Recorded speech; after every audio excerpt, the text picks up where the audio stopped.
বড় ভাই কত করে এই সুন্দর সুন্দর শার্ট এগুলি? 120 300 টাকার মাল, 300 টাকার মাল। শার্ট দেখান তো দেখি আমি কি রকমের। শার্টের মজুরি 300 টাকা, দেখান তো। 120 টাকা। এই যে বন্ধুরা আপনারা দেখতেছেন 120 টাকা করে এই শার্ট।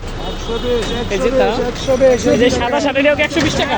300 টাকা তো পাইবেন না, এক বস্তা এই কাপড় দেখেন দাম কত 400 টাকা। সুন্দর। এগুলো কিন্তু সাধারণ 400 শার্ট না, ভালোভাবে দেখলেই বোঝা যায় এগুলো কিন্তু বানানো শার্ট। আচ্ছা ভাই এগুলি এত কম দামে আপনারা 120 টাকা কিভাবে দিতে পারেন? আপনারা এগুলি আনেন কোথা থেকে? 300 টাকা মজুরি দাম, 120 লট কিনেন?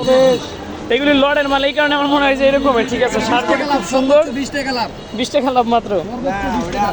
আচ্ছা এই শার্টটা আমি দেখছিলাম, শার্ট অনেক সুন্দর। এই শার্টটা আমি নিতেছি, এখানে খুব সুন্দর। ভাই আপনারা এগুলি নিয়ে বসেন কোথায় কোথায়? আপনারা সবসময় কি বিক্রি করেন এগুলি?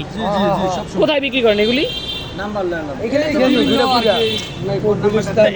এই জায়গাটার নাম হচ্ছে ইসলামপুর না, বাবুবাজার? বাবুবাজার ইসলামপুর। এই যে বাবুবাজার মাজার, এই মাজারের সামনে এরকম মাঝে মধ্যে বিক্রি করে। মাশাআল্লাহ খুব সুন্দর সুন্দর শার্ট।